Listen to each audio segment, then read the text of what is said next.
covenant friends who will be there with you when it is thick and when it is thin. People that will identify with you when you fall, and people that will identify with you when you are strong, when you are succeeding. People that will rejoice with you and celebrate your victory. Yeah, that they will not envy you.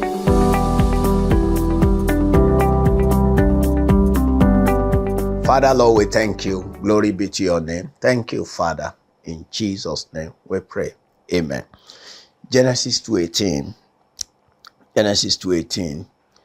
The scripture says, it is not good for the man to be alone.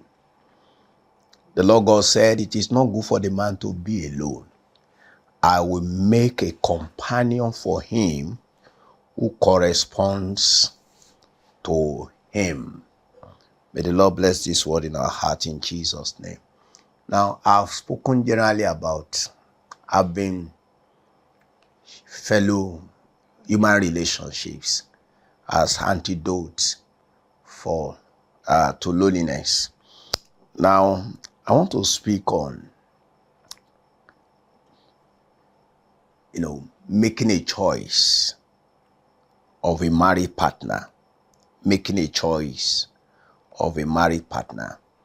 And when God said it is not good that the man should be alone, in that scripture, basically, God is talking about bringing the woman that will meet the emotional needs of Adam, and that Adam also will meet the woman's emotional need. Now, before we go into who to choose, I want to quickly tell you people that you cannot marry.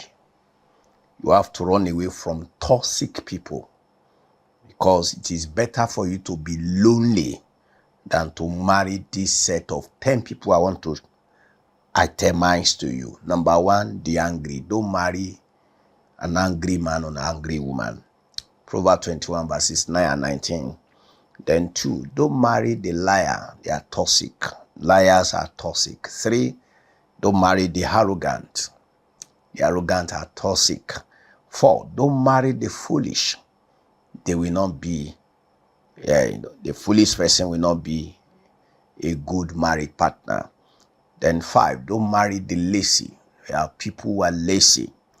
Don't marry a lazy man. Don't marry a lazy woman. Don't marry a critical person, somebody who is censorious. Be careful. Then number 7, don't marry the covetous, people who covet things. Then do not marry the despot. Autocratic person is dangerous in marriage. And don't marry the immoral person, somebody who is full of lust and then will just be jumping from one relationship to the other. And lastly, don't marry the demon-possessed person. All of these set of people, they are toxic people. They will not be antidote to your loneliness. Rather, they will compound your trouble of loneliness. Okay. Now, when do you need a married partner? When? So you have to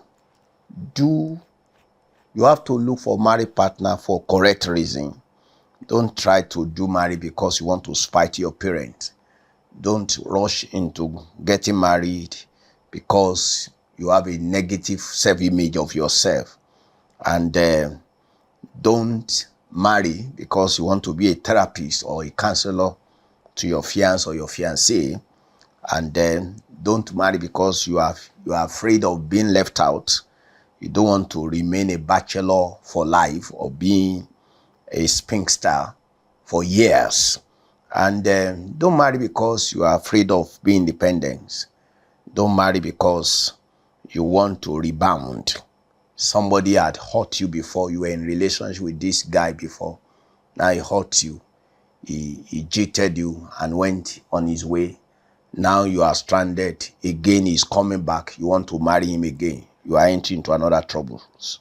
Be careful of that. Then don't marry because you are afraid of hurting the person. You don't want to say no when you needed to say no. Don't, when you need to break up, once you declare to you that, oh, you didn't know initially that this guy or this girl is not the person you think he is. Now that it is clear to you, maybe because you are afraid of hurting to break up, you might enter into trouble. And don't marry because you want to escape an unhappy home. Probably you are in an unhappy home presently, and you just want to rush out, and marriage is the way out for you. Be careful. And don't marry a man because you are pregnant for him, and don't marry a girl because that girl, you have impregnated her. You can impregnate somebody and that person is not your married partner. That's it. Yeah, that's it. Don't be tied. Don't tie yourself because of pregnancy. And also don't consider marriage because somebody have had sex with you. Say we have had sex, and or you are saying, as a woman says, he was the one who deflowered me, so I don't want to have an experience with another man. No, it is better for you to marry the right married partner than to marry a wrong person because the person have had sex with you. Now, what are the positive and healthy reasons for marriage? And I will quickly tell you 5. So if you are going to consider marriage, so 5 healthy reasons for marriage. Number 1, for companionship.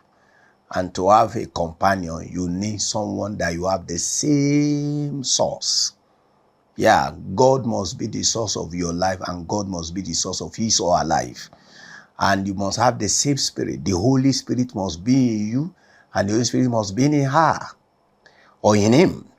And both of you must have substance. That is, your life must have something, substance. You can't be an asset and you marry a liability. And when I'm speaking of liability and asset now, I'm speaking in spiritual balance.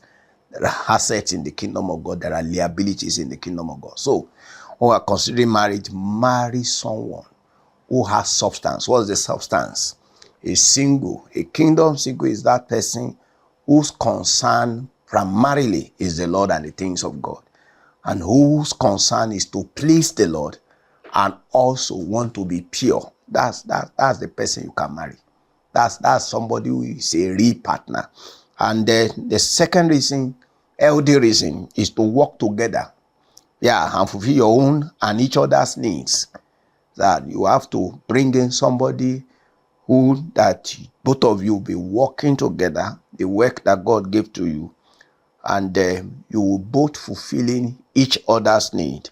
Then the third reason for healthy reason for marriage is to fulfill sexual needs in the way God intends. And number 4 is love, an adequate blending of friendly love, romantic love, and erotic love with self-giving love. So those 4 kinds of love must present in your heart and the person you are about to marry. Yeah, there must be friendly, that is filial love, romantic, erotic love, and agape love. Then lastly, you must be convinced that this person you are to marry is God's will for your life. So it's God's will for your life. So when you can have these 5 reasons, if you can have them intact and you have provision for them, then that is when you actually can go into marriage. Now, let me conclude on this issue of the trouble of human needs. I want to tell you also that you need 6 kinds of relationships in life to succeed in fulfilling your mandate. I know as a child of God, you want to fulfill your mandate, and that's the reason for living. We should all live our lives to fulfill destiny. Now, we need 6 kinds of relationship. The first is disciple maker or mentors. You need a disciple maker in your life. You are going to succeed. Or in another way, you need a spiritual father. Yeah, a spiritual father, a disciple maker, or a spiritual father. Or as some people call it, mentors. But I prefer a disciple maker. or a spiritual father. So you need the contribution of a disciple maker or a spiritual father. 2, you need correct married partner to succeed in life. If you are wired for marriage, you need correct married partner. Not all human beings are wired for marriage. Not all Christians are wired for marriage. If you particularly you are wired for marriage, you need correct married partner to succeed in life. Then thirdly, you need correct disciples or proteges. Why do you need them? You need to pour your life into some set of people to replicate yourself, that when you are no longer here, they can continue what you have started and what God is doing through you. And then number 4, you need covenant friends. You need relationship. Covenant friends.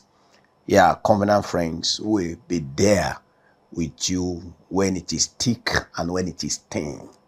Yeah, people that will identify with you when you fall, and people that will identify with you when you are strong, when you are succeeding, people that will rejoice with you and celebrate your victory.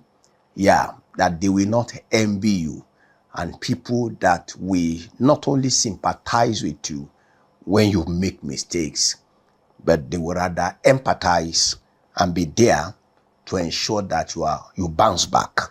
Then number 5, you need golden connectors. Golden connectors are destiny helpers. Destiny helpers, they are, I used to call them faithful wise men, faithful watchmen, faithful wealthy men, and faithful watchmen. Yeah, golden connectors, people who will be there to help you with their wisdom. People will be there to help you with their wealth. People will be there to help you with their spiritual power to fight your spiritual fight. Yeah, faithful warriors. Yeah, faithful warriors. People will watch over your life, watch your back for you, and do their best to protect you and protect your destiny. And lastly, the 6th kind of relationship you need is enemies, your enemies. Oh, why do I need enemies? To push you to where you belong. It's good for us to have enemies, but mostly we hate having enemies. But the truth be told, we cannot live in this world, especially when you are succeeding, when you are advancing, especially when you are going in the line of purpose, fulfilling destiny. Enemies, they are bound to come. In fact, the higher you go, the more they will increase. And while you have them, God allowed them to increase like that. It is just for you to push you to the next level, to push you to the next level. So all of these are issues to deal with extensively in order to have a firm grip on having healthy relationships that will meet not only emotional needs, but all other needs God has provided to meet through relationship. But this is just the little contribution I bring to you, trusting that the Holy Spirit will help you the more to get to live well and to get rid of the trouble of loneliness, that you will not be alone in life and you will not also be alone in your labor. Let us pray together. Holy Father, glory be to your name for the word that you have sent. I ask that you bring increase upon this word in the heart of your people. Baba, expound your word in them, and let the grace of God be available to every heart, and to bring the right married partner to those who are single, and to as many that are, destitute of golden connectors. You will give them one or give them many of them, just like you helped David with those golden connectors who came to ensure that David became a mighty man in your own counsel, and they ensured that he was enthroned according to your will. Lord, I pray that such you will bring across the path of every one of us. Thank you, Lord, because you have done it. In Jesus' name we pray. Amen.